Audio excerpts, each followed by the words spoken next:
Aubrey Olston realized she made a huge mistake the second the delivery guy turned around and asked, "So, just to double-check, these are for an Adrian Vance at Penthouse 42? Her heart dropped. "Wait, did you say Vance?" "No, no, no, they were for Andrew Vaughn, office suite 1214. "Oh my God, I mixed up the names."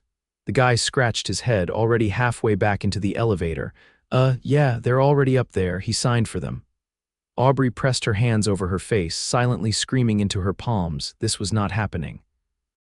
She had spent all morning picking the perfect bouquet yellow tulips and white lilies, Andrew's favorite combo.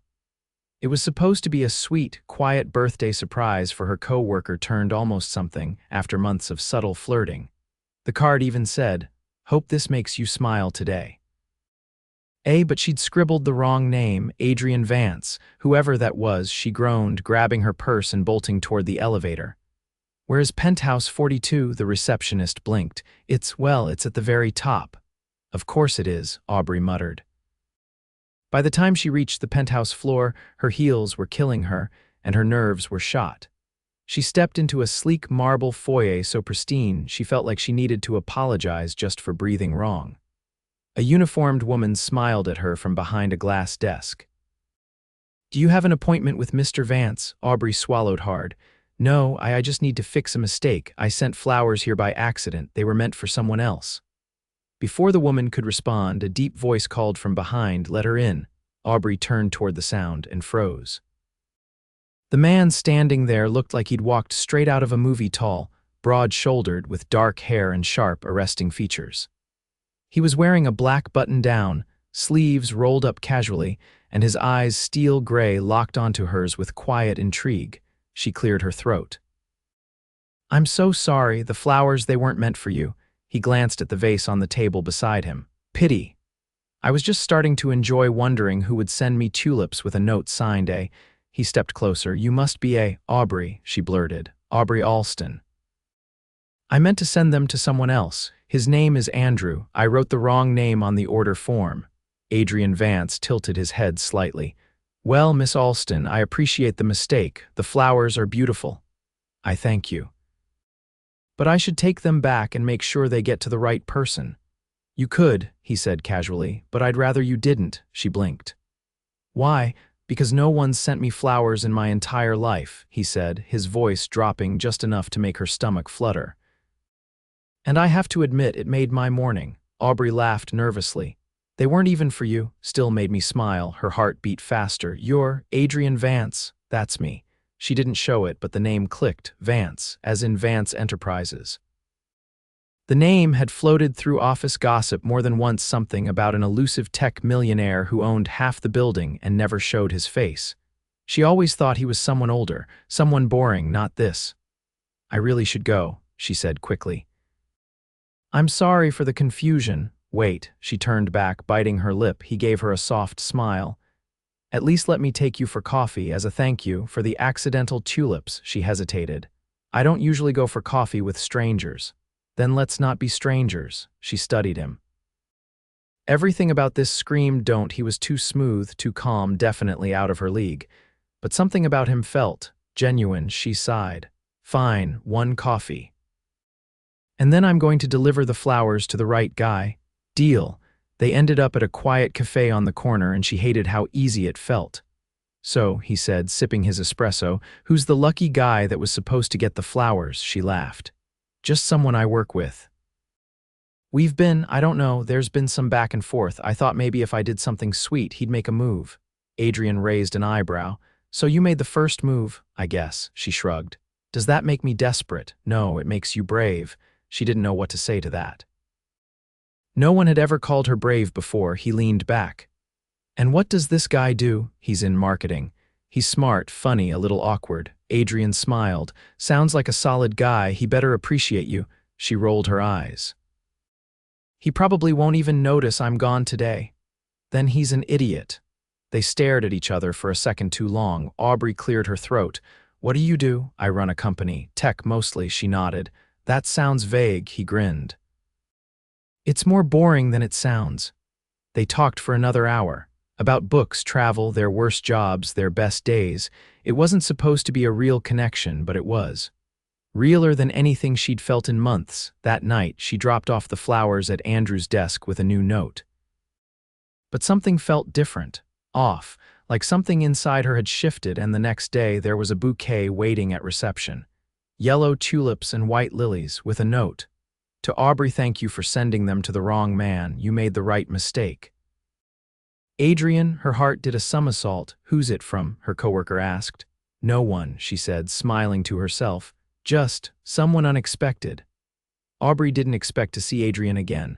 She told herself the flowers were a polite thank you, a one-time echo of a coffee shared by accident. Nothing more until 2 days later when her receptionist waved her down with a bemused expression. There's someone asking for you in the lobby, says his name is Adrian Vance. Aubrey's breath caught. Did he say what he wanted? He just said he's here for lunch, and he's very persuasive. She found him waiting near the building's glass doors, dressed in a tailored charcoal coat that looked like it cost more than her rent. He wasn't scrolling through his phone or pretending to be distracted. He was just standing there, hands in his pockets, watching the elevators like he knew she would come. You tracked me down, she said, stepping up beside him. I asked your receptionist nicely. I didn't realize showing up was a crime. Well, it's unexpected. That's kind of our thing, isn't it? He nodded toward the revolving doors. Come to lunch with me, she hesitated. Is this about the flowers again? No, it's about you. Aubrey glanced back toward the elevators. She had a desk full of reports, a team meeting in 45 minutes, and a boss who didn't love surprises. But she also had a man in front of her who looked at her like she was the only person in a crowded room. Fine, she said, tugging her coat shut. But I can't be gone long. I'll have you back before anyone notices. They ended up in a black SUV with tinted windows and a driver in a pressed uniform. The vehicle glided through traffic like it belonged in a movie chase scene, and Aubrey barely had time to process the leather seats before they pulled into the private driveway of a restaurant with no name on the door. Inside, the hostess greeted Adrian with a nod and led them straight to a balcony table overlooking the city skyline. The air smelled like citrus and wood smoke, and not a single other table was occupied. You rented out the entire terrace, she asked, sliding into her seat. I don't like interruptions, he replied, unfolding his napkin. She narrowed her eyes. Are you always this dramatic, only when I'm trying to impress someone? The waiter appeared, and Adrian ordered for both of them without asking. Normally, that would have irritated her. But when the plates arrived, seared scallops with vanilla bean parsnip puree, followed by grilled peaches and burrata, it was clear he had either asked around or paid attention when she'd listed her favorites at the cafe. How do you know what I like? She asked as she cut into her scallop. I listen. To what exactly? Details. The way you pause between sentences, the way you changed your mind 3 times when picking your coffee, your face when you talk about books. She stared at him. That's a lot to notice for someone who only met me once. I didn't forget any of it. She sat back. So what is this, really? Because I don't believe you show up at women's offices with $200 arrangements and whisk them to private lunches because of a delivery error. You're right. I don't. Then why me? He folded his hands. Because you're not trying to impress me. Everyone else I meet has a pitch or a plan. You came storming into my office apologizing for a mistake like it was the end of the world. You didn't ask who I was. You didn't care. Because I didn't know. Exactly. She laughed once, unsure what to do with the swirl of attention and honesty coming from a man she still barely knew.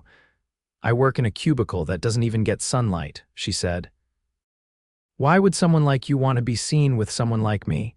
Because someone like you says what she thinks and doesn't pretend. Aubrey felt the air shift between them.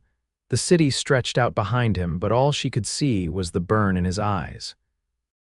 She needed to slow this down before she lost herself in something that didn't belong to her world. She dropped her napkin on the table. I should get back. I'll have the car waiting. By the time she reached her desk, there was a small white envelope tucked into her inbox tray. No name. Just a single sheet inside. Dinner tomorrow. I'll wait downstairs at 7. Say no if you want, but I hope you won't. She stared at it for a long time, not because she didn't know what to do, but because she did. The next morning, she found herself lingering by her closet, uncertain what counted as dinner worthy with a man who clearly lived in a different orbit. When she stepped outside at 7, he was already there, leaning against a different car, sleek, silver, clearly custom. He opened the door without saying a word. She slid inside, heart thrumming. They didn't go to another restaurant. He took her to a rooftop garden above a museum, strung with fairy lights and linen-covered tables. A private chef greeted them, already plating the first course. "You rented this too?" she asked. "I know the owner." "Of course you do." They sat beneath the stars, surrounded by candlelight and soft music drifting from a hidden speaker. Halfway through the night, she leaned forward and asked, "What do you really want, Adrian?" He didn't hesitate. "I want to know what happens if I don't let you walk away." Aubrey stood at the edge of the rooftop garden, her hands lightly gripping the iron railing while the city shimmered below like a spilled treasure chest. The last plate had been cleared, the candles still burned low, and the soft jazz had long since faded into silence. Adrian hadn't said anything more after his last words, and she hadn't asked him to. But now, as the wind tugged at the sleeve of her coat, she turned. "You don't even know me," she said, her voice quieter than she intended. "I know enough to want to," Adrian replied, staying seated at the table behind her. "And that doesn't happen often." "Not for me," she studied him, the way he leaned back in his chair like he wasn't used to chasing anything or anyone. "What exactly do you think this is?" His gaze didn't flinch. "A beginning." Aubrey walked back toward the table, heels tapping softly against the stone. "You live in a world with private chefs and rooftop gardens and drivers who don't ask questions. I live in a second-floor walk-up where the plumbing wheezes if I use the shower and the kitchen sink at the same time." "I didn't ask you to move in," he said, lips curving just slightly. "I asked you to dinner." She folded her arms. "And what happens after dinner?" "That depends on whether you're brave enough to keep saying yes." Her heart pounded more out of frustration than fear. "This feels like a game to you. You're used to people folding the second you offer them something shiny." "I'm offering you time," he said, standing now slowly as if careful not to unnerve her. "Not gifts, not promises, just time." Aubrey shook her head. "You can't just pluck someone out of their life because you're curious." "I'm not curious," he said, stepping closer. "I'm completely unraveled." The words hit her like a gust of wind. Raw, unfiltered, she looked away. "And what do I do with that?" "You see where it leads." Aubrey turned back to the skyline. "You're not like anyone I know." "Good," he said, "because everyone you know is clearly missing something." She didn't answer, couldn't. Because the truth was, she didn't know how to explain what she felt when she was around him. It wasn't just attraction, it was a sense of being seen without having to perform, but that scared her more than anything. "I need space," she said finally. "Just a little room to breathe." Adrian nodded once. "Then I'll wait." He didn't try to kiss her, didn't try to hold her hand. He just walked her to the elevator and watched her leave like he was memorizing the way she disappeared. The next few days were a blur. She tried to pour herself into work, but her focus frayed every time her phone buzzed. It was never him, but she kept checking anyway. Then on Friday, she stepped into her apartment and froze. A large rectangular package leaned against her door. Wrapped in matte black paper with a single cream ribbon. No note. Carefully, she carried it inside, placed it on the counter, and opened it. Inside was a framed print, an original sketch of a woman standing alone beneath a city skyline, her expression unreadable, but her posture unmistakably her own. There was something haunting about it, but it wasn't sad. It was strong and beautiful. The kind of quiet strength she never gave herself credit for. She turned the frame over. In the bottom corner, one line had been written in ink, "I see you, always." Her breath caught in her throat. She didn't call him, didn't text. But the next morning, she stood outside the Vance Enterprises building at 8 in the morning, waiting in the shadow of the awning with her hands stuffed in her coat pockets. The security guard recognized her and waved her through without question. The elevator climbed until her ears popped. When the doors opened, Adrian was already waiting. "I wasn't sure you'd come," he said. "I wasn't either," she answered honestly. He stepped aside, letting her pass through the glass doors into the penthouse. The space was quiet, sunlight pouring in from floor to ceiling windows. A single mug sat on the long marble counter, steam still rising. She turned to him. "You drew that, didn't you?" He didn't deny it. "I thought about what you looked like that night when you turned your back to the city. Like you were bracing for something." "I was. Are you still?" She took a breath. "I don't know." Adrian stepped forward. "Then let me help you find out." Aubrey didn't move away. "You're intense, you know that." "I don't do things halfway." "I noticed." He reached out slowly and tucked a loose strand of hair behind her ear. "You can walk away if this is too much, but I won't pretend I don't want more." She met his eyes. "What does more look like for a man like you?" "Something real. Maybe for the first time." For a moment, neither of them moved. Then, with a sharp intake of breath, she leaned in just slightly, just enough, and he kissed her, not like she expected, not like a man used to taking, but like someone who knew this moment mattered more than any. When they pulled apart, she rested her forehead against his chest. "I'm scared." "So am I," he whispered. "That's how I know it's real." And for the first time in a long time, being scared didn't feel like a reason to run. Aubrey hadn't planned to fall in love with a man whose world operated on a different axis, one built on silent elevators, private art collections, and decisions worth millions. But it was happening, as undeniable as gravity, and it terrified her. She stepped out of the taxi, heels crunching against the gravel driveway of a country estate she never expected to see. It stretched across the horizon, all glass and stone, surrounded by ancient oaks and silence. Adrian had invited her for the weekend, not with pressure, just a quiet, "If you're ready, I want you to see where I go when I need to breathe." She hadn't said yes right away. She had stood beneath her apartment's flickering hallway light for nearly 20 minutes, debating. But the thought of not going, of not seeing the part of him he hadn't shown anyone else, that felt heavier than the fear.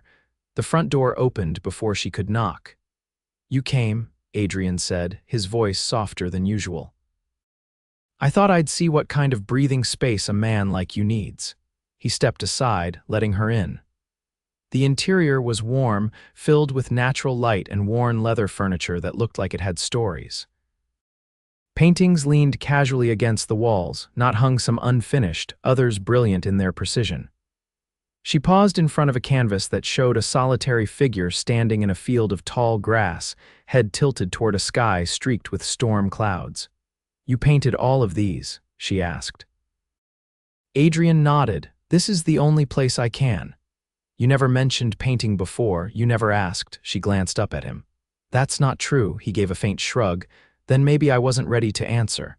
She walked further in, the scent of cedar and old books wrapping around her. "So this is your escape. This is where I remember who I am when I forget." She turned back to him. "And who are you?" Adrian walked toward the fireplace, where a fire was already burning low, casting amber light across his face.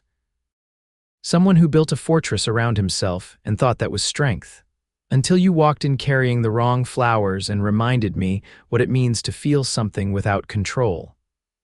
Aubrey sat on the edge of the couch. "You never needed control with me. That's why you scare me." She looked at him for a long time, then stood and crossed the room to stand in front of him. "You think I'm not scared too?" she said. "I've spent most of my life being careful, calculating, making sure I never expected too much. Because it's safer to assume people leave than to hope they won't." Adrian's jaw tensed. "I won't leave. You say that now, but what happens when your world needs you back and I'm just the girl who can't follow without losing herself?" He reached out, brushing his fingers against her wrist. "Then we find a way to build something that doesn't ask either of us to give up who we are." She looked down at his hand, then back at him.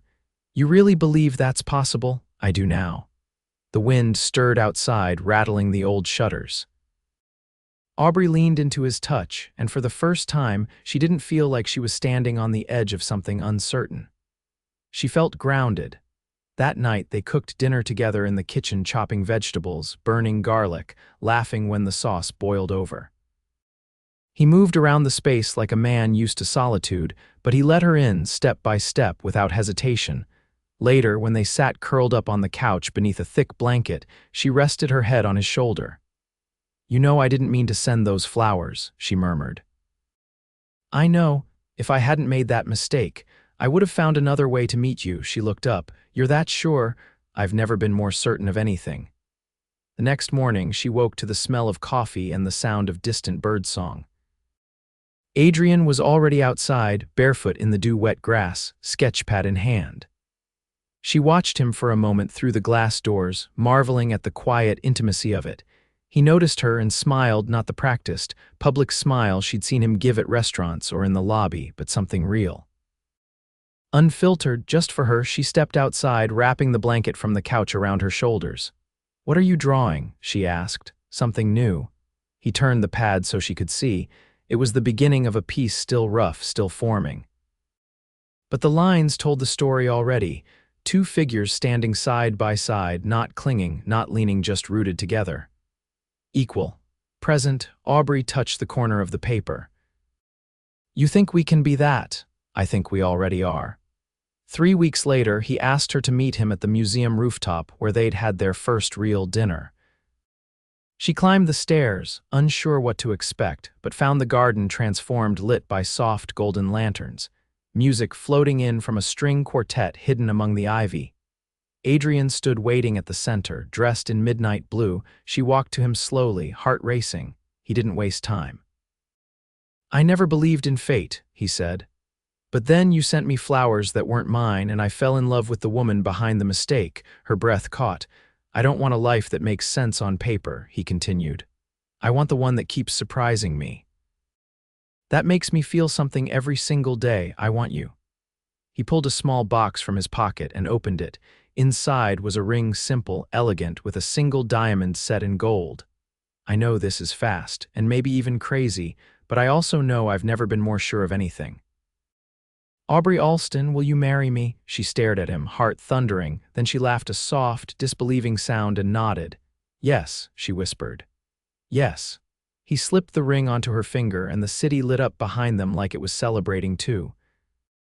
As they kissed, the quartet shifted into a new melody, and the garden seemed to hold its breath. She had made a mistake, and it had led her exactly where she was meant to be. The first time Aubrey saw the press swarm outside her building, she thought someone famous had moved in. Cameras flashed, voices shouted, and people angled their phones toward the glass doors with feverish excitement. She slipped past them unnoticed, head down, until someone called her name. "Aubrey Olston, are you engaged to Adrian Vance?" She froze, 1 foot inside the lobby. The next voice came louder. "When's the wedding? Is it true he bought a vineyard in Tuscany for you?" Her stomach dropped. She didn't answer, just hurried into the elevator and pressed the button with a shaky finger. Upstairs, she found her phone buzzing violently. Unknown numbers, media outlets. Even her old college roommate had sent a photo of the headline. "Tech tycoon Adrian Vance engaged to unknown woman." She paced the living room, anxiety clawing at her chest. Everything had felt so private, so real. But now it was being pulled apart by strangers with cameras and assumptions. By the time Adrian arrived, she was sitting on the floor with her back against the couch, legs folded beneath her, the engagement ring feeling heavier than it had before. He didn't knock. Just stepped in with a key she'd given him 2 nights ago and stared at her from the doorway. "They found out," she said. "I know. Did you tell anyone?" "No." She looked up. "Then how? I'm not sure. Someone at the museum, maybe, or one of the musicians. It only takes one person with a connection and a camera. I wasn't ready for this. I didn't expect it this fast either." She stood, wrapping her arms around herself. "They're going to tear me apart. Some of them already are. I've seen the headlines. Mystery girl, nobody from nowhere. They're not even trying to hide it. I'll make some calls. We'll have a statement out within the hour." "That's not going to stop the noise, Adrian." She walked to the window, watching the street below. "This is your world. You know how to play it." "I don't. You don't have to. I'll handle it. But I still have to live in it." He stepped closer. "Then let me build you something better." Her voice cracked. "What does that even mean?" "It means I don't want you to give up who you are just to be with me. If this publicity is too much, we walk away from it, together. And go where? Mars." "Not Mars," he said. "But I have a property in the south of France. No press, no neighbors, just vineyards and sea air." She turned. "Are you asking me to run away with you?" "I'm asking you to start our life somewhere no one else gets a vote." She shook her head. I can't just drop everything. I have a job, a lease. A life. Then we find a way to keep what matters and leave the rest. He reached into his coat and pulled out a small leather folder. Inside were plans, real ones. A property deed, a quiet villa on a hillside overlooking the ocean. A local job listing from a nearby wellness retreat looking for someone to manage their outreach and communications. A letter of recommendation already signed by her boss. Aubrey's eyes widened. You spoke to my manager, he's a good man, said you've been underappreciated for years. And that you deserve something bigger. Tears threatened to spill. Why would you do all this? Because I refuse to be the reason you feel small. You were never meant to live in the shadows, Aubrey. You just needed someone to remind you how bright you already shine. She pressed a hand to her mouth, overwhelmed. He stepped forward. Come with me. Let's get married by the water with no cameras, no headlines, just us. Then we can decide what comes next. She met his eyes, searching for any hint of uncertainty. There was none, only love, steady, unwavering. She nodded. Okay. He exhaled with something like relief, then pulled her into a kiss that tasted like salt and home. 3 weeks later, they stood on a cliffside terrace in Provence, sunlight spilling over the stone path lined with wild lavender and olive trees. Aubrey wore a white dress that fluttered in the wind, her hair loosely braided with pearl pins. Adrian waited for her beneath a wooden arch draped in linen, his eyes never leaving hers. There were no guests, no photographers, just the efficient, the ocean breeze, and two people who had found each other in the most unexpected way. I never imagined my life would lead me here, Aubrey said, voice trembling as she held his hands. But I don't want a life without you in it. You make me feel seen in a way I never thought possible. You're not just my beginning.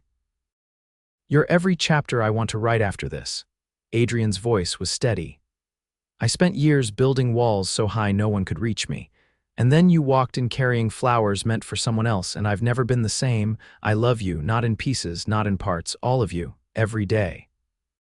Forever. They exchanged rings beneath a sky that seemed to hold its breath for them. When the final words were spoken and they were declared husband and wife, Adrian kissed her like the world had finally made sense. Later that evening, they danced barefoot in the courtyard, music from an old record player echoing through the stone walls. She laughed when he twirled her too fast, and he kissed the corner of her mouth just to hear that sound again. They made a home there. She took the job at the retreat, helping women rebuild their confidence after burnout and heartbreak. He painted in the mornings, his studio overlooking the vineyard. Their lives became quiet but full. Every Sunday, he brought her fresh tulips and placed them in a vase by the window. Not because they were extravagant, but because he remembered every reason she'd loved them from the start. And every day, Aubrey woke up next to the man who had once been a mistake, until he became the best decision she'd ever made.